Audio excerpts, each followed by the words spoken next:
எது உலக அதிசயம் என்று கேட்டால் இத்தாலி நாட்டின் பீட்சா கோபுரம் என்பார்கள். ஒரு கோபுரம் சாஞ்சிட்டா அதான் உலக அதிசயம்.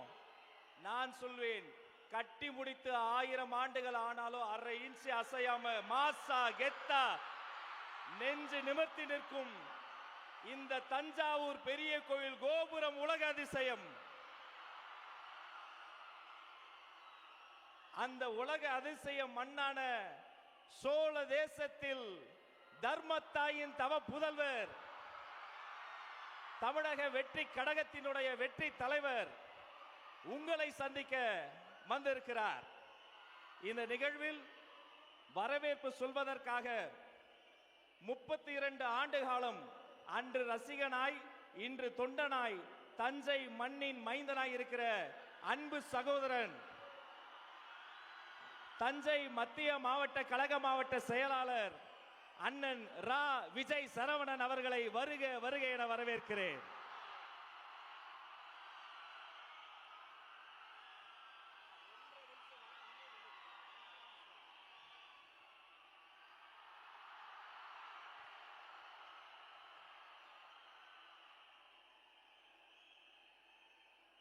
காவிரி அலையால் கடல் அலை தோத்தது என்று சொல்லும் அளவிற்கு காவிய தலைவன் கழக தலைவர் தளபதி உங்கள் வீட்டு பிள்ளை அண்ணன் அவர்களின் வருகை செய்தி அறிந்து பெரும் திரளென கூடியிருக்கின்ற வீட்டுக்கு வீடும் நாட்டுக்காகவே தன்னை அர்ப்பணித்த தளபதியின் தோழர்களே, தோழியர்களே,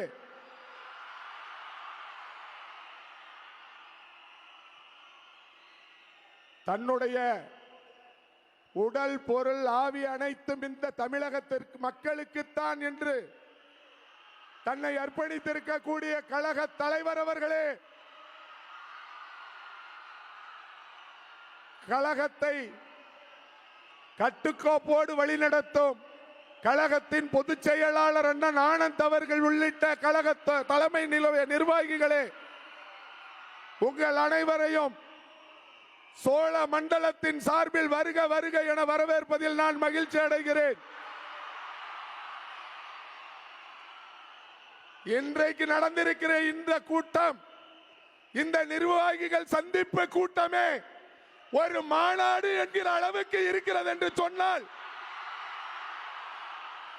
காவிரி டெல்டா இனி தளபதியின் கோட்டை என்பது நிரூபிக்கப்படும்.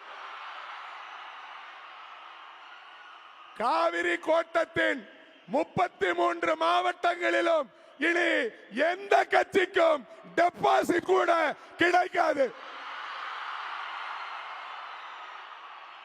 தமிழகத்திற்கு தகுதி வாய்ந்த தலைவர் இல்லாமல் தான் தமிழனை தேடிக்கொண்டிருந்தால், இதோ 2026 சட்டமன்ற தேர்தலில் தகுதி வாய்ந்த தலைவன் நம் அண்ணன் தளபதி இருக்கிறார். கோடி கோடியாய் செலவு செய்து வாகனம் கொடுத்து விலை பேசி அழைத்து வரும் கூட்டத்திற்கு மத்தியில் ஒத்த ரூபாய் செலவு செய்யாமல் உண்மையான உணர்வுக்காக ஒன்று கூடி இருக்கின்ற இந்த கூட்டம் நாளை தமிழகத்தின் செயின்ட் ஜார்ஜ் கோட்டையை பிடிக்கும். அதிலே நம் கழக தலைவர் தளபதி அவர்கள் முதலமைச்சராக அமருவார்கள். காவிரி டெல்டாவினுடைய உயிர்நாடி பிரச்சனை விவசாயம், காவிரி நதிநீர். இந்த பிரச்சனைகளை சொல்லியே வாக்கு பொய் சொல்லி திருடி திருடி நம்மை வஞ்சித்த இரு பெரும் கழகங்களுக்கும் சம்மட்டி அடி கொடுக்க வந்திருக்கிற சமத்துவ தலைவர் அவர்களே, உங்கள் பின்னால் தஞ்சை டெல்டா காவிரி டெல்டா இன்று திரண்டிருக்கிறது. இது அப்படியே உங்களுக்காக, உங்களுக்கு மட்டுமாக இந்த தமிழகத்தில் 33 சட்டப்பேரவை தொகுதிகளையும் வென்று கொடுக்கும் என்று இந்த நேரத்திலே கூறிக்கொண்டு, எளியவனுக்கும் நல்லதொரு வாய்ப்பு வழங்கிய அனைவருக்கும் நன்றி தெரிவித்து, என் தலைவன் தளபதிக்கு என் உயிர் மூச்சு உள்ளவரை ஒவ்வொரு நொடியும் உழைப்பேன். நாம் எல்லோரும் உழைப்போமா? வெற்றி பெற்று தருவோமா? வெற்றியை அவரிடத்தில் ஒப்படைப்போம். நன்றி, வணக்கம்.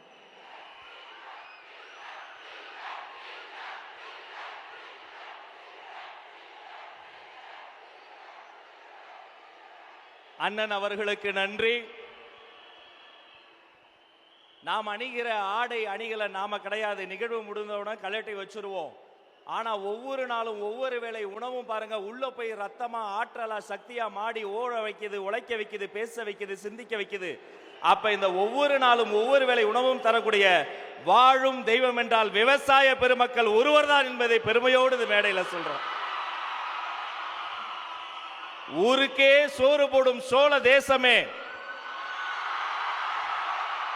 இந்த சோழ மண்ணில் அடுத்து உங்கள் முன்னால் இந்த மண்ணின் மைந்தர், நம்முடைய வெற்றி தலைவரிடம் நம்பிக்கை நட்சத்திரமாக கைகுலுக்கிய தென்றல், முன்னாள் விவசாயத்துறை அமைச்சர் அண்ணன் கூப்பா கிருஷ்ணன் அவர்களை வருக வருக சிறப்புரை தருக என வரவேற்கிறேன்.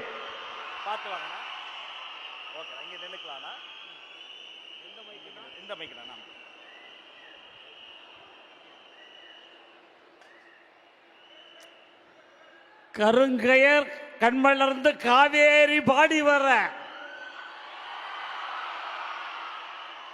நஞ்சையும் புஞ்சையும் கொஞ்சி விளையாடும் நம்முடைய பூமிக்கு களிறுகள் இரண்டும் பிளிர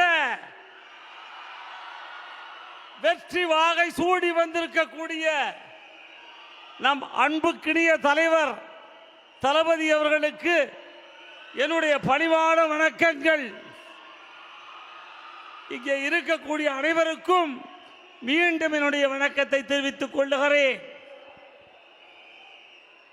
ஆரவள்ளி மலைக்கு தெற்கே, கன்னியாகுமரியினுடைய கடலுக்கு வடக்கே, வங்கமும் அரபிக் கடலுக்கும் இடையே வாழுகின்ற மக்களுக்காக தன்னைத்தானே அர்ப்பணித்து மக்களுடைய நலனே என்னுடைய நலனை கருதி இன்றைக்கு உங்களை எல்லாம் சந்திக்க வந்திருக்கக்கூடிய நம்முடைய தளபதி அவர்களிடத்திலே ஒன்றை நான் சொல்லுகிறேன்.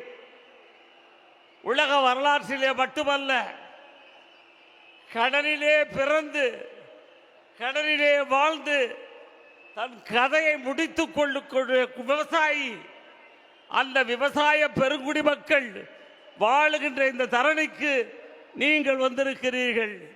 உங்களை நாங்கள் மனதார வரவேற்கிறோம். ஆனால் எங்களுக்குள்ள ஒரு தேக்கம், ஒரு கலக்கம், எங்கள் கண்களிலே இருந்து வடியக்கூடிய நீரெல்லாம் வறண்டு போயிருக்கிறது. இதுக்கு காரணம் என்ன தெரியுமா? வாழ தெரியாதவர்கள் இந்த நாட்டை ஆண்டு கொண்டிருக்கிறார்கள். சிலர் ஆண்டு முடிந்து விட்டு போயிருக்கிறார்கள். இந்த நேரத்திலே உங்களிடத்திலே கேட்கிறேன், புரட்சி தலைவர் பொன்பரச்செம்மல் எம்ஜிஆர் அவருடைய வழி வந்தவர்கள் நீங்கள் என்று சொன்னால், புரட்சி தலைவி அம்மாவுடைய இடத்திலே பாடம் படித்து வந்தவர் என்று சொன்னால், என்னையும் செங்கோட்டையை தவிர மற்றவரெல்லாம் ஒரு பாஜகவுக்கு ஓடிக்கொண்டிருக்கிறார்கள். தீய சக்தியின் மொத்த உருவம் என்று அடையாளம் காட்டிய புரட்சி தலைவர் எம்ஜிஆர் அவருடைய விசுவாசியாக இருந்திருந்தால் இன்றைக்கு திராவிட முன்னேற்ற கழகத்திலே ஐக்கியமாக இருக்க மாட்டார்கள். மானம் பெரிதென வாழக்கூடிய ஒரு தலைவருக்கு பின்னாலே தமிழகத்தினுடைய மொழி, இனம், கலாச்சாரத்தை காப்பதற்காக புறப்பட்டிருக்கக்கூடிய நம்முடைய தளபதி அவர்களிடத்திலே நாங்கள் ஐக்கியமாயிருக்கிறோம். அன்போடு எங்களை அரவணைத்து இன்றைக்கு வைத்திருக்கிறார் என்று சொன்னால், அன்பு எங்கே நிறைந்திருக்கிறதோ அங்கேதான் உண்மையான எம்ஜிஆர் தொண்டர் நிறைந்திருப்பார். அந்த அன்பு இங்கே வந்திருக்கிறது. தளபதி அவர்களே, நீங்கள் இந்த நாட்டுக்கு முதலமைச்சராக வந்த பிறகுதான் தஞ்சை விவசாயிகள் வாழ்க்கையிலே வளம் காண முடியும். அந்த வளம் காணுவதற்கு நீங்கள் வர வேண்டும். ஜார்ஜ் செங்கோட்டையை நீங்கள் ஆள வேண்டும். அந்த காலம்தான் ராஜராஜ சோழனுடைய ஆட்சி பெருமையை நீங்கள் இங்கே காட்டுவீர்கள். அந்த நிலையிலே நாங்கள் ஏங்கிக் கொண்டிருக்கிறோம். கடைசியாக ஒன்றை சொல்லுகிறேன். 5 மாவட்டத்திற்கு தேர்தல் பொறுப்பாளராக என்னை நியமனம் செய்திருக்கிறீர்கள். தம்பி இருக்கிறார்கள். 5 மாவட்டங்களிலுடைய வருவாய் மாவட்டங்களிலே உள்ள அனைத்து தளபதிகளும் ஒன்றிணைவோம். உங்கள் அன்பிலே கட்டுண்டு கிடக்கிறோம். வெற்றியை நாங்கள் நிச்சயமாக பெற்று உங்கள் காலடியிலே வைப்போம் என்று சொல்லி விடைபெறுகிறேன். நன்றி. தளபதி அவர்களுக்கு வணக்கம்.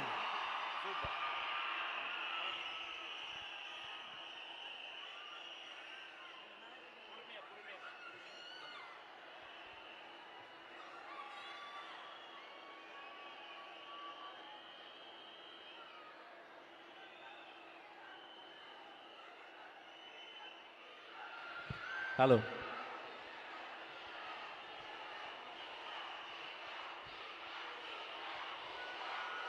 திரும்பிய திசையெல்லாம் ஒரே சத்தம், டிவிகே டிவிகே டிவிகே.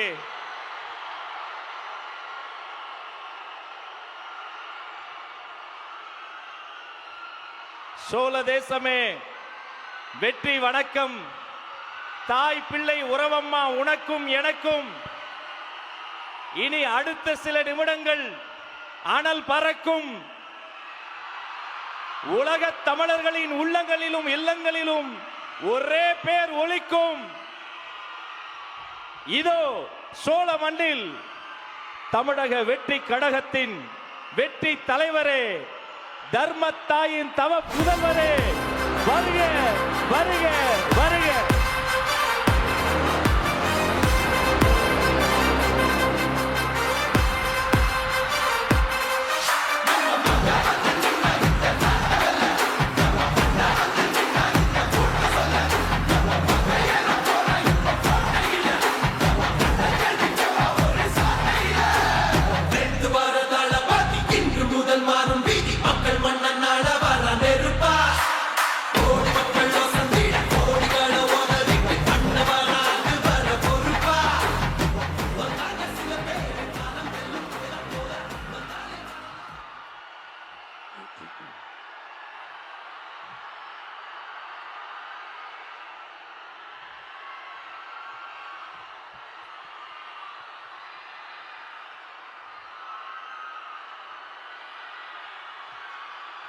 நன்றி நன்றி நன்றி.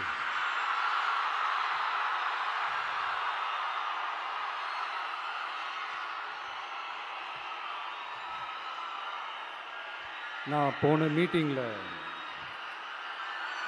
வேலூரில் பேசும்போது சொல்லியிருந்தேன், தமிழ்நாடு தான் விஜய் தான் தமிழ்நாடு அப்படின்னு நான் சொல்லியிருந்தேன். அது ஏன் அப்படி சொன்னேன் அப்படின்னா, தமிழ்நாட்டு மக்களுடைய ஒரே பிரதிநிதியாக, உண்மையான ஒரு பிரதிநிதியாக நாம் மட்டும்தான் இருக்கிறோம் அப்படின்றதுக்காக தான் அப்படி நான் சொன்னேன். அப்புறம் அந்த தேர்தல் பற்றியும் நான் சொல்லியிருந்தேன். தமிழ்நாடு வர்சஸ் ஸ்டாலின் சார், அதாவது விஜய் வர்சஸ் ஸ்டாலின் சார், அதையும் நான் சொல்லியிருந்தேன். அப்புறம் இன்னொரு கேள்வியும் கேட்டிருந்தேன். இது தமிழ்நாடு சட்டசபைக்கான ஒரு தேர்தல். இதை ஏன் வந்து தமிழ்நாட்டுக்கும் டெல்லிக்குமான ஒரு எலெக்ஷன் சொல்றீங்க அப்படின்னு நான் கேட்டிருந்தேன். உடனே விஜய் வந்து பாஜகவுக்காக பேசுறாரு அப்படின்லாம் திருச்சி பேச ஆரம்பிச்சிட்டாங்க. அப்புறம் ரெகுலராக ஒன்று பண்ணுவாங்கல்ல, நம்மளுடைய சிறுபான்மை சகோதரர்களை பயமுறுத்தி பயமுறுத்தி ஒரு ஒரு ஏமாத்து வேலை ஒன்று செய்வாங்கல்ல, அது இனிமே அவங்களால தொடர்ந்து செய்ய முடியாதுன்னு அவங்களுக்கு தெரிஞ்சு போச்சு. அதனால தான் நான் என்ன பேசினாலும் அதை திருச்சி பேசுறது, அந்த தில்லு முள்ளு வேலைகள்லாம் அவங்க செய்ய ஆரம்பிச்சிட்டாங்க. சென்னையில் டெல்லி டெல்லின்னு கூவுறதும், அடிக்கிற கொள்ளைக்கு ரைடு வந்துட்டா டெல்லிக்கு வெள்ளை கொடை பிடிக்கிறதும்,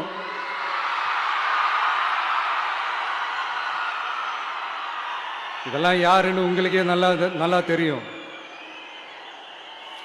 தமிழ்நாட்டை காப்பாத்துறது திமுக தான், தமிழ்நாட்டை பிழைக்க வைக்கிறது திமுக தான், இதெல்லாமே பண்றது திமுக தான், ஸ்டாலின் சார் தான்.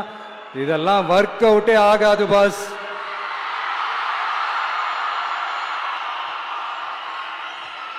சின்ன பசங்களாம் சொல்ல ஆரம்பிச்சிட்டாங்க, ஓம் சக்தி பராசக்தி, திமுக ஒரு தீய சக்தி.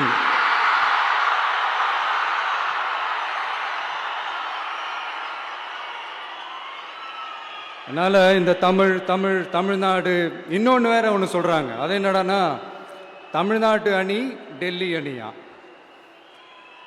கிரிக்கெட்ல கூட தமிழ்நாட்டு அணியை டெல்லி அணியால தொட்டு கூட பார்க்க முடியாது.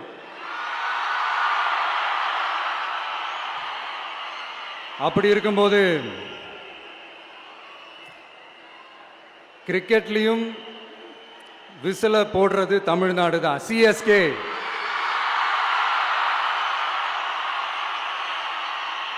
வரப்போற எலெக்ஷன்லயும் விசில போட போறது நம்ம டிவிக்கே தான். தமிழ்நாடு தான் டிவிக்கே, டிவிக்கே தான் தமிழ்நாடு. இந்த அணி அந்த அணி டெல்லி அணி இதெல்லாம் அனைத்தும் உடைஞ்சி நொறுங்கும், டிவிக்கே அடிச்சு நொறுக்கும்.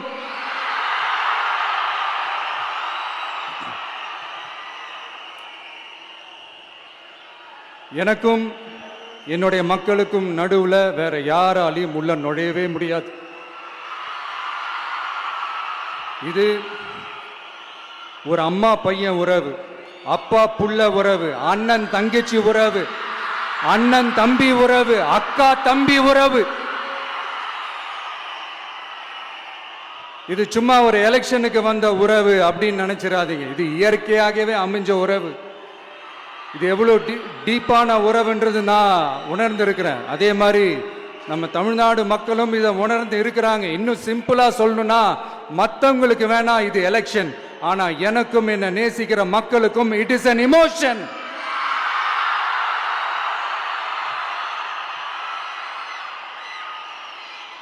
And it is not an ordinary emotion.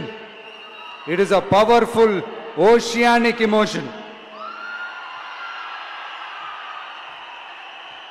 இப்படி இருக்கும்போது வீட்டுக்கு வீடு விஜய், தமிழ்நாட்டுக்காக விஜய், வெற்றி பேரணியில் தமிழ்நாடு, இதெல்லாமே 100% இந்த எலெக்ஷன்ல அது ப்ரூவ் ஆகும்.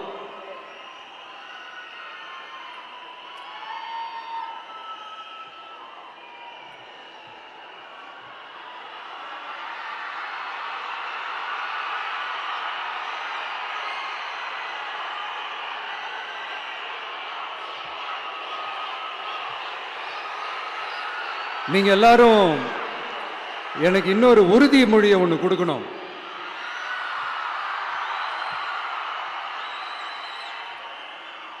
ஊழலற்ற உண்மையான சமூக நீதியை நிலைநாட்ட நம்ம ஆட்சியை அமைப்பீங்க தானே? உங்களை தான் கேட்கிறேன், நம்ம ஆட்சியை அமைப்பீங்க தானே? இந்த விஜய்க்கு ஒரு வாய்ப்பு கொடுப்பீங்க தானே? உண்மையிலே கொடுப்பீங்க தானே?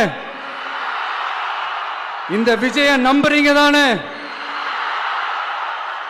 ஒவ்வொரு வீட்லயும் விசில் சத்தம் கேட்கும் தானே? அந்த விசில் சத்தம் ஒவ்வொரு பூத்திலையும் புயலா ஒலிக்கும் தானே? Thank you thank you thank you.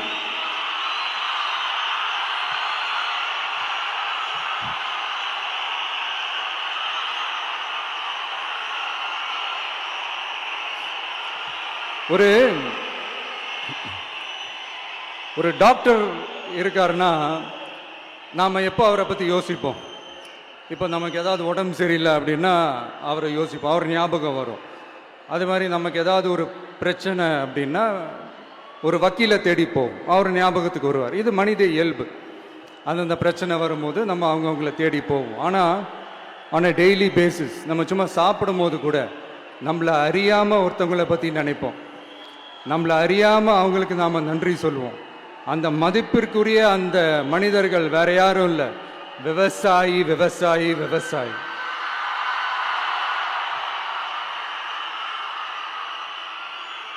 அவங்க பார்க்கறதுக்கு வேணா சாதாரணமாக இருப்பாங்க, ஆனால் அவங்க சாதாரணமான மனிதர்கள்லாம் கிடையாது. இந்த உலகத்தையும் மனிதர்களையும் படைச்சது கடவுள்னு சொல்லுவாங்க, ஆனால் அந்த கடவுளுக்கே படையல் போடுற உயர்ந்த மனிதர்கள் தான் நம்ம விவசாயிகள். இந்த பூமியில உயிர் இருக்குது, இந்த பூமியில பூ பூக்கும், காய் காய்க்கும், பூத்து குலுங்கும்னு இந்த பூமியை அழகா காட்டி இந்த பூமியை சாமி ஆக்கிறதுல இயற்கையோட சேர்ந்து நம்ம விவசாயிகளுக்கும் ஒரு முக்கிய பங்கு ஒன்று இருக்கு. அதனால நான் ஏதோ ஓவரா ஏதோ சொல்றேன்னு நினைக்காதீங்க. எனக்கு இந்த அடுத்த ஜென்மம் மறுபிறவியை பற்றியெல்லாம் எனக்கு தெரியாது. அது உண்மை அப்படின்னா அடுத்த ஜென்மத்தில் நான் ஒரு விவசாயி குடும்பத்தில் பிறக்கணும்னு ஆசைப்படுறேன்.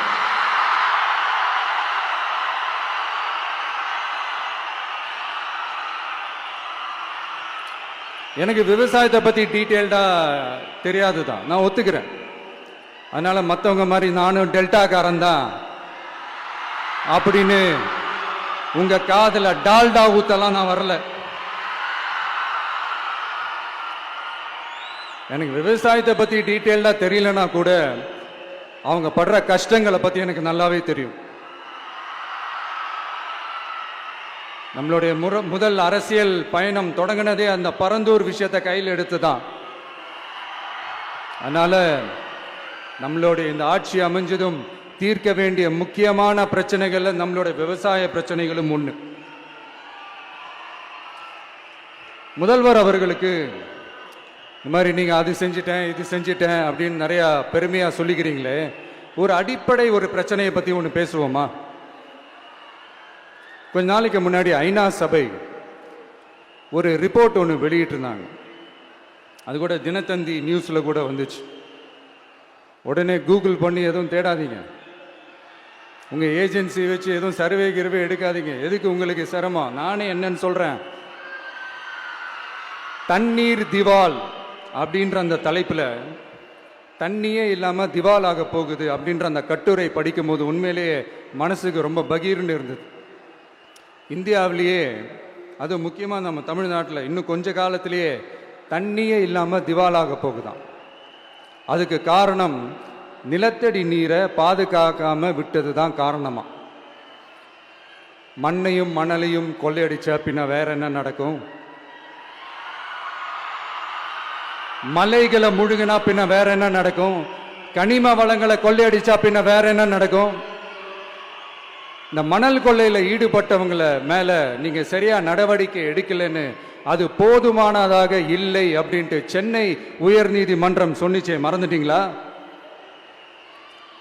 இந்த மணல் கொள்ளை, கனிம வள கொள்ளை, இதுக்கெல்லாம் காரணம் மணல் மாஃபியா குரூப் தான் மதுரை உயர்நீதிமன்றம் அந்த கிளை சொன்னிச்சு. அதை மறந்துட்டீங்களா?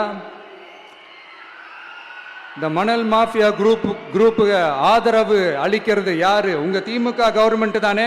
அது இல்லைன்னு சொல்ல முடியுமா? அவங்களோட டீலிங்ல இருக்கிறது யாரு? நீங்க தானே. அது இல்லைன்னு சொல்ல முடியுமா? தண்ணி திவாலாக போகுது, மணல் திவாலாக போகுது, கனிம வளம் திவாலாக போகுது. மொத்தத்தில் உங்க ஆட்சியில தமிழ்நாடு திவாலாக போகுது. கடன் மேல கடன் வாங்கிட்டு உங்க கவர்மெண்டே குப்புரட்சி படுத்துக்குச்சு. உங்ககிட்ட பேசுறதும் ஒண்ணுதான். சரி, அதை விடுங்க.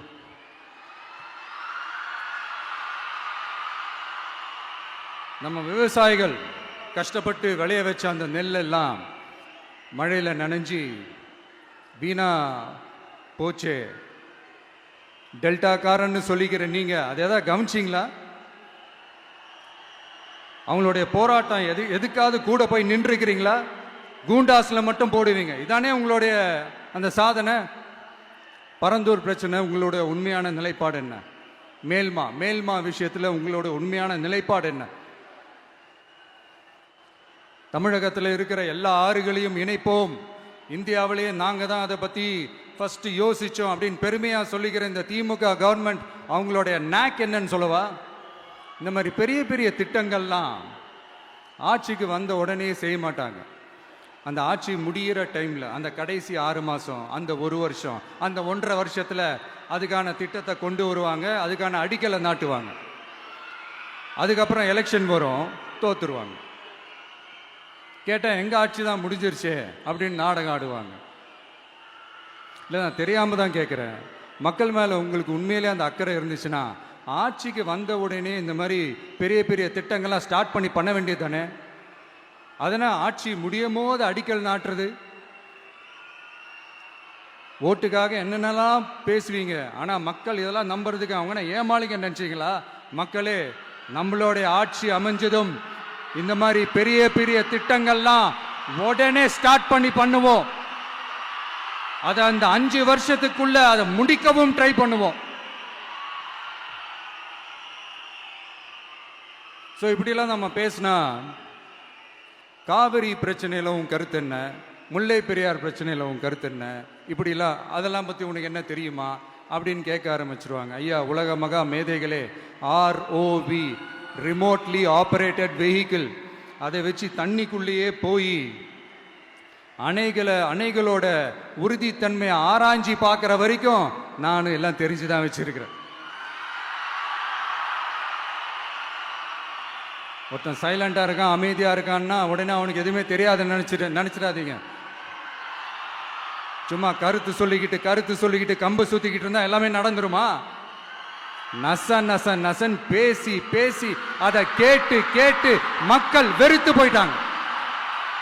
உருப்படியா ஏதாவது யோசிங்கயான்னு மக்கள் நினைக்கிறத யாருக்கு தெரியுதோ தெரியலையோ, எனக்கு அது நல்லாவே தெரியுது. உரிய இடத்துக்கு போய் சம்பந்தப்பட்டவங்களோட பேசி அதுக்கான சொல்யூஷன் என்னன்னு தெரிஞ்சுக்கிட்டு அதை ப்ராப்பராக எக்ஸிக்யூட் பண்ணணும். அடுத்து, நம்மளுடைய கடல் விவசாயிகளான நம்மளுடைய மீனவர்களுடைய பிரச்சனைக்கு அப்பப்போ எந்திரிச்சு கடிதம் எழுதிட்டு திரும்ப தூங்க போயிடுவார். அவ்வளோதான், அதோட அது அப்படியே கிடக்கும். மானே, தேனே, பொன்மானே, இப்படிலாம் கடிதம் எழுதுறதெல்லாம் வேலைக்கே ஆகாது. ஒன்றிய அரசுக்கு அந்த உண்மையான உணர்வுபூர்வமான அந்த அழுத்தத்தை கொடுக்கணும். நம்ம மீனவர்கள் மேல அவங்க கையே வைக்கக்கூடாது, கையே வைக்க விடக்கூடாது. அவங்களுக்கான அந்த பாதுகாப்பு பக்காவா இருக்கணும். அதுதான் நம்மளுடைய ஒரே அஜெண்டா. மீனவர்களே, அடுத்து நம்மளுடைய ஆட்சி தான். கவலைப்படாதீங்க, தைரியமா இருங்க, உங்களுக்கான பாதுகாப்பு பக்காவா இருக்கும். இப்படி இருக்கும்போது அடுத்ததும் நாங்க தான் அப்படின்னு சிஎம் சார் சொல்லுவாங்க. அதெல்லாம் நடக்காது. 2வது முறை வந்ததெல்லாம் சரித்திரமே கிடையாது. இந்த சைனால கிரேட் வால் ஆஃப் சைனா கேள்விப்பட்டிருப்பீங்க. அதோடைய நீளத்தை விட பெரிய டாஸ்க் இது. ஆனானப்பட்ட அவங்க அப்பாவாலே முடியல.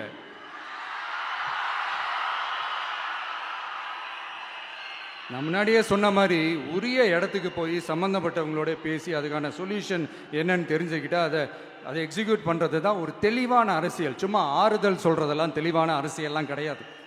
அதெல்லாம் ஒரு ஹம்பக் அரசியல். அரசியலுக்கு வந்துட்டா கலெக்ஷன் பார்க்கலாம் அப்படின்றதெல்லாம் அரசியல் கிடையாது. உண்மையிலே மக்களுக்கான அந்த உழைப்பு இருக்கணும். அதனால தான் நாம் அரசியலுக்கு வந்திருக்கிறோம். இது எதிரிங்களுக்கு நல்லாவே தெரியும். அதனால தான் நம்மளை சுற்றி அத்தனை சதிகள். அதில் முக்கியமான சதி என்ன தெரியுமா? இதை பாரு, ஒன்று நீ இல்லைனா நான் இல்லைனா நீ இல்லைனா நான். நமக்குள்ள வேற எவனும் நடுவில் வந்துடக்கூடாது. நாம 2 பேரால மட்டும்தான் மக்களை ஈஸியா ஏமாத்த முடியும். இந்த விஜய் வந்ததுனால நமக்கு பொழப்பே போச்சு. மக்கள் வேற அவனை தான் நம்புறாங்க. நாம வெளியே அடிச்சுக்கிற மாதிரி அடிச்சுக்கிட்டாலும் உள்ள நம்மளுடைய டீலிங் பக்காவா இருக்கணும். மக்களோட ஃபீலிங்ஸை பத்திலாம் நமக்கு கவலை இல்லை. நமக்கு டீலிங் தான் முக்கியம். மாத்தி மாத்தி ஆட்சிக்கு வந்துடலாம்னு நினைச்சோம், ஆனா அது நடக்காது போல் இருக்கு. அதனால நீ என்ன பண்ற? எஸ்ஓபின்னு போட்டு ஒரு பக்கம் அவனை தடுத்துரு, இன்னொரு பக்கம் அவன் மேல பழி போட்டு நானும் தடுத்துறேன். என்ன ஓகேவா? டீலிங் ஓகேவா? ஓவர்.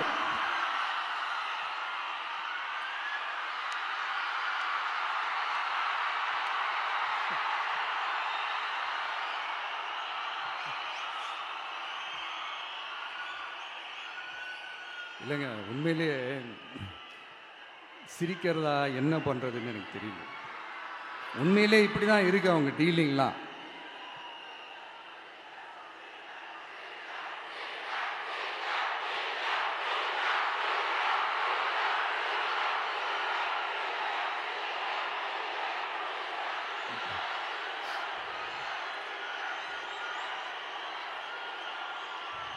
இப்படி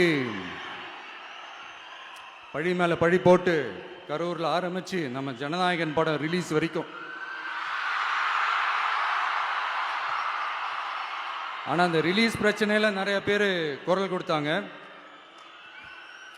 முக்கியமா நம்மளுடைய முதல்வர் அவர்கள் கூட பூசி மொழிகி பட்டும் படாம குரல் கொடுத்தாங்க. But what ever it is, குரல் கொடுத்த அவங்களுக்கும் மற்றவங்க எல்லாருக்கும் இந்த நேரத்தில் என்னுடைய நன்றியை தெரிவிச்சுக்கிறேன். இப்படி நம்ம வெளிப்படையாக பேசுறதுனால சிஎம் சாரோட மனநிலை இப்போ எப்படி இருக்கும் தெரியுமா? ஏற்கனவே கட்சிக்காரங்க தொல்லை தாங்க முடியல, தூங்க விட மாட்டேறாங்க. இந்த விஜயம் வந்து தூங்க விட மாட்டான். நம்ம பாட்டுக்கு ஹைவேல சைக்கிள்ல சோலாவா போலான்னு நினைச்சோம். இவன் நாடனா மக்கள் சக்தியோட வந்துட்டு இருக்கான். இவன் தான் கேள்வி கேட்கறான்னு பார்த்தா மக்களையும் கேள்வி கேட்க வைக்கிறான். 1000 ரூபாய் கொடுத்துட்டு இருந்தோம், 5000 ரூபாய் கொடுத்து ஏமாத்தலான்னு பார்த்தா அதையும் கேள்வி கேட்க வைக்கிறான். விசில் சத்தம் வேற விண்ண முட்டுது. கூட்டணி கட்சிகள் தொல்லை வேற தாங்க முடியல. இவன் பண்ற பிரச்சாரத்தையாத்த முடக்கலான்னு பார்த்தா அப்பவும் மக்கள் அவன் பின்னாடி தான் நிக்கிறாங்க. என்ன பண்றது ஏது பண்றதுன்னு தெரியாத ஒரு மனநிலையில இருப்பாரு. ஆனா சார், நீங்க இந்த விஜயம் முடக்கலாம், ஆனா ஒவ்வொரு வீட்டில் இருக்கிற ஒவ்வொரு விஜயையும் உங்களால முடக்கவே முடியாது.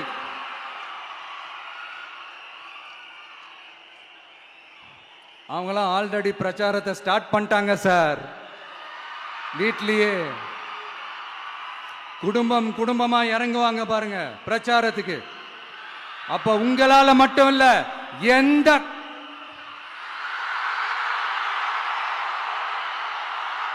யாராலையும் தடுக்க முடியாது.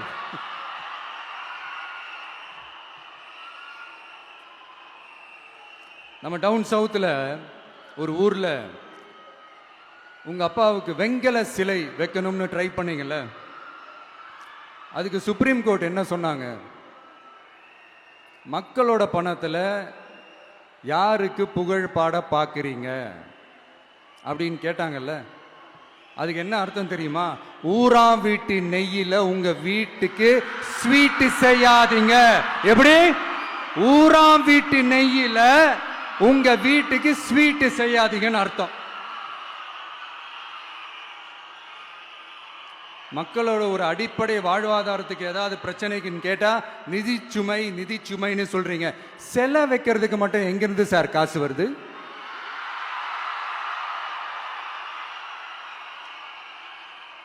முதல்ல மக்களுக்கு அந்த சோறுக்கு வழி பாருங்க சார்.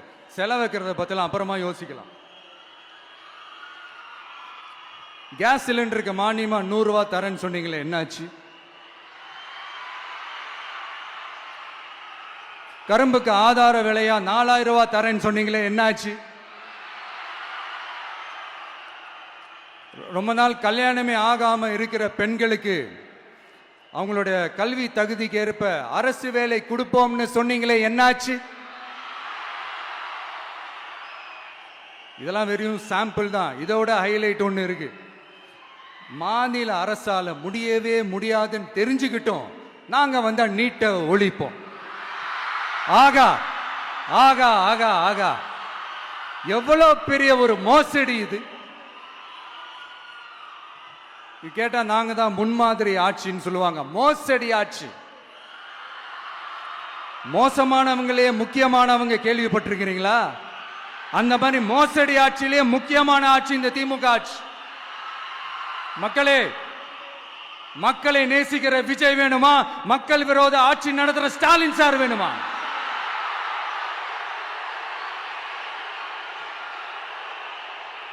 இந்த விஜய் நம்புறீங்களா, ஸ்டாலின் சார நம்புறீங்களா?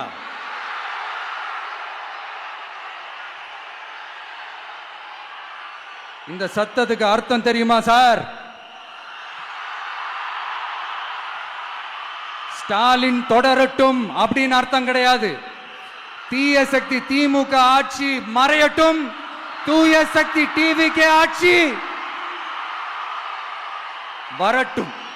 நானும் உதிக்கட்டும்னு சொல்லாம்னு நினைச்சேன், பார்த்தா அதை வேற திருச்சி பேச ஆரம்பிச்சிருவாங்க. திருநெல்வேலியில், நாங்குநேரியில் இப்போ ரீசெண்டா ஒரே லைன்ல சொல்லணும்னா, நம்ம நண்பர் ஒருத்தர் ட்வீட் போட்டிருந்தாரு, அதையே சொல்றேன். ஸ்டாலின் தொடரட்டும், சட்டம் ஒழுங்கு சந்தி சிரிக்கட்டும். இதுதான் அந்த பிரச்சனைக்கு ஒரே லைன்.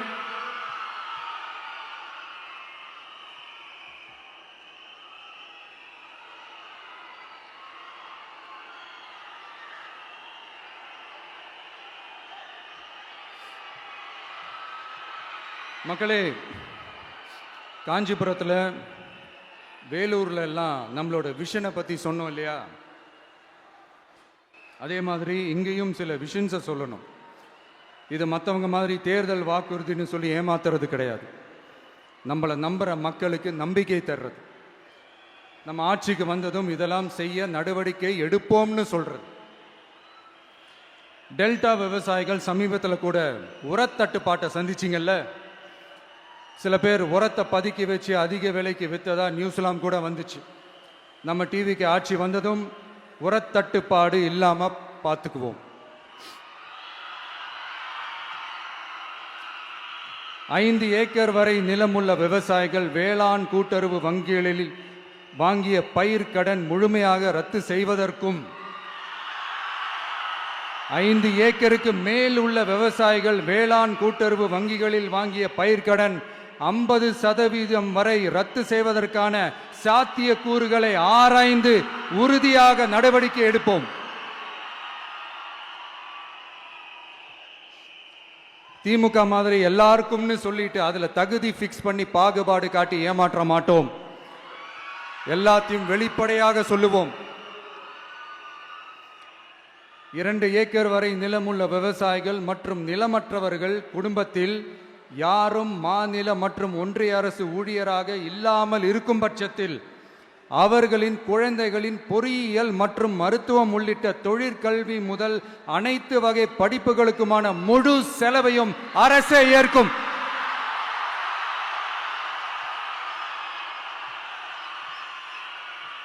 விவசாயிகளின் விருப்பத்திற்கு எதிராக எந்த திட்டமாக இருந்தாலும், ஒன்றிய அரசின் நெருக்கடியே இருந்தாலும், அந்த திட்டத்தை உங்களுடைய டிவிகே ஆட்சி முழுமையாக நிராகரிக்கும். எப்போதும் விவசாயிகளின் பக்கமே நம் ஆட்சி நிற்கும். கொள்முதல் நிலையங்களில் முறையாக நெல் மூட்டைகள் பாதுகாக்கப்படும். நெல் முளைத்து வீணாவதை பார்த்து கொண்டு நமது அரசு சும்மா இருக்காது. போதுமான கொள்முதல் நிலைய வசதிகள் ஏற்படுத்தப்படும். அதே போல கொள்முதல் நிலையங்களில் கொள்முதல் செய்வதற்கோ மூட்டை ஏற்றி இறக்கவோ 1 பைசா கமிஷன் வாங்காமல் பார்த்து கொள்ளப்படும். அப்படி கமிஷன் வாங்குவது யாராக இருந்தாலும் கடும் நடவடிக்கை எடுக்கப்படும்.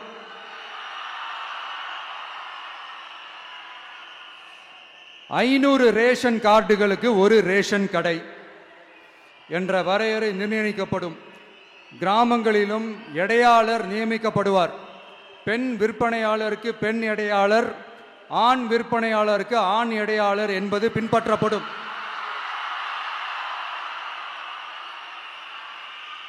ரேஷன் கடைகளில் அரிசி தவிர அனைத்து பொருள்களும் பாக்கெட் செய்து விநியோகிக்கப்படும். மீனவர்களுக்கு ஒன்றிய அரசு சட்டப்படியான பாதுகாப்பை உறுதி செய்ய வேண்டும். அதற்கான உண்மையான உணர்வுபூர்வமான அழுத்தத்தை ஒன்றிய அரசுக்கு நமது டிவிக்கு அரசு கொடுக்கும். நான் மீண்டும் சொல்றேன், கல்வி, மருத்துவம், ரேஷன், குடிநீர், சாலை வசதி, பஸ் வசதி, இது மாதிரி அடிப்படை விஷயங்களுக்காகத்தான் நம் அரசு முதல்ல முக்கியத்துவம் கொடுக்கும். எனக்கு நம்மளோட குழந்தைகள், நம்ம பெண்கள், நம்ம இளைஞர்கள் லைஃபுக்கு முன்னுரிமை கொடுக்கணும். அரசு வேலை வாய்ப்புகள் மட்டும் இல்லாம தனியார் வேலை வாய்ப்புகளுக்கான வழியையும் உத்தரவாதத்தையும் உருவாக்கணும். அப்படி நாம் உருவாக்கிட்டாலே அவங்களுக்கான ரூட்டை நம்ம இளைஞர்கள் அவங்களே தேர்ந்தெடுத்துப்பாங்க.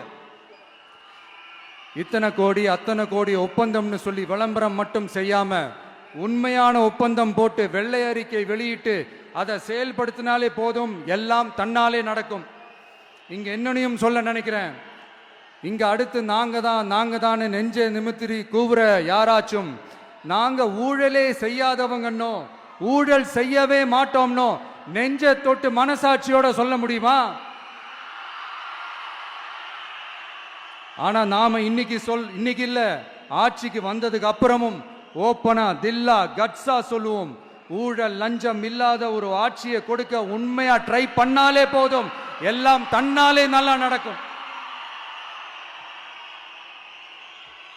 எல்லாரும் கொஞ்சம் கை இப்படி வைங்களேன். எங்க ஓட்டு எங்க உரிமை, எங்களை யாரும் விலைக்கு வாங்க முடியாது. எங்க ஓட்டு விசில் சின்னத்துக்கு தான். யாரையும் நம்பி ஏமாற மாட்டோம். எங்க வார்த்தையிலிருந்து மாற மாட்டோம். இது நிஜம். தேங்க்யூ.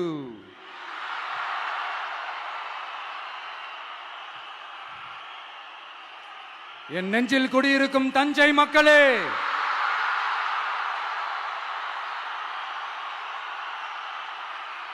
என் நெஞ்சில் குடியிருக்கும் வேலூர் மக்களே,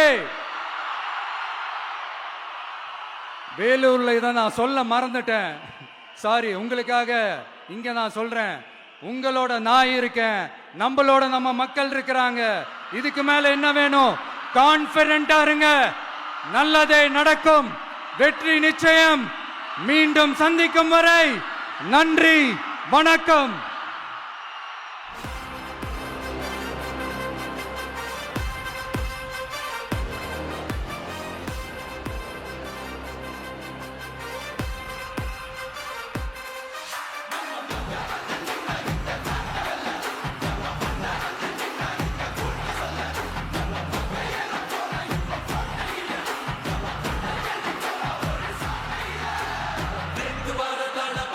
வெற்றி தலைவர் அவர்களுக்கு சிறப்பு பரிசு வழங்க தஞ்சாவூர் மத்திய மாவட்ட கழக செயலாளர் அண்ணன் விஜய் சரவணன் அவர்கள் வருகிறார். நெற்கதிரை, வெற்றி கழக கொடி சுற்றிய நெற்கதிரை உயர்த்து பிடிக்கிறார்கள். அந்த கதிர் போல வளரட்டும் கழகம். சோளத்தில் செய்த வெற்றி மாலை விவசாய மண்ணை வணங்கி வெற்றி தலைவர் உங்கள் முன்னால் உயர்த்தி பிடிக்கிறார். அவரை தொடர்ந்து சர்வ மத அடையாளம் மும்மதங்களும் சேர்ந்த கோலை உயர்த்தி பிடிக்கிறார். நிஜாம் அலி வழங்குகிறார்.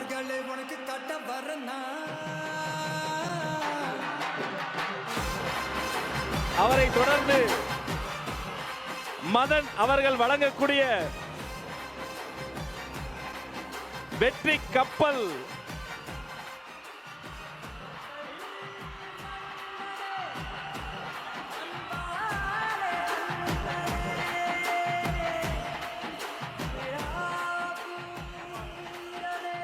அவரை தொடர்ந்து ரமேஷ் அவர்கள் நெற்கதிரை பச்சை நெற்கதிரை பச்சை ஆடை சுற்றி இந்த பச்சை தமிழனுக்கு வழங்குகிறார்.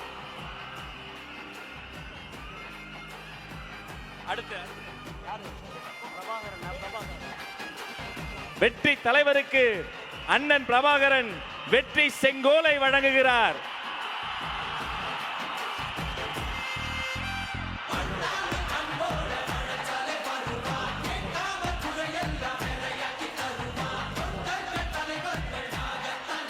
வினோத் ரவி அவர்கள் வாய்மையே வெல்லும் ஒரு சிங்கத்தின் கையில் சிங்கத்தையே தருகிறார்.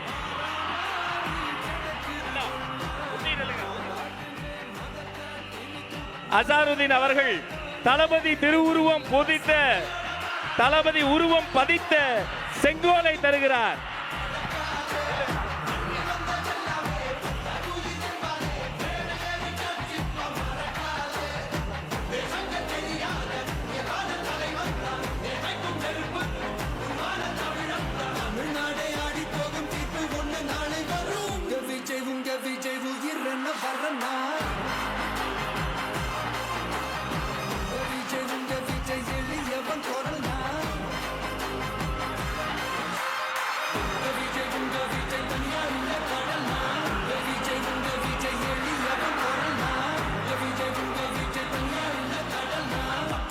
மன்னர்களை உனக்கு கட்ட வரனா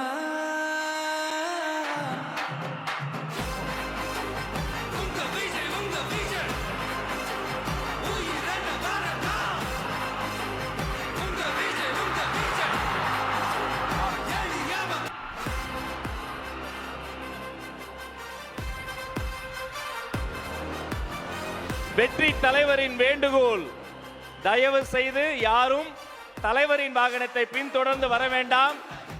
உங்கள் மீது உள்ள உரிமையில் வெற்றி தலைவர் அவர்கள் அன்பு கட்டளையிட்டு இருக்கிறார்.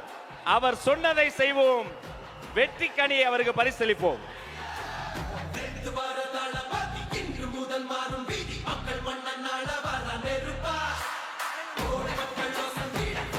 பாதுகாப்பு கருதி தலைவர் மீண்டும் அறிவுறுத்துகிறார், தயவு செய்து யாரும் வாகனத்தில் பின்தொடர்ந்து வர வேண்டாம். இத்தனை நேரம் அன்பு கூர்ந்து கேட்ட அத்தனை பேருக்கும் வெற்றி வணக்கம், நன்றி.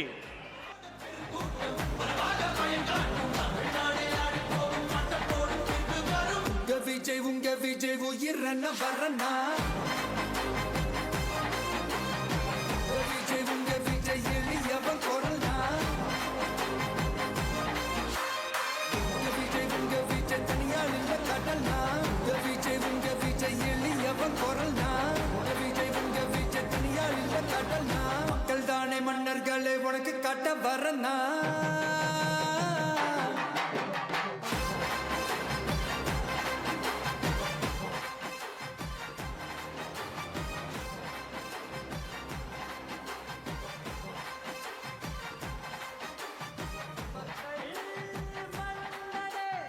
தலைமை காட்டியிருக்கிற வழிகாட்டி நெறிமுறைகளை பின்பற்றுங்கள்.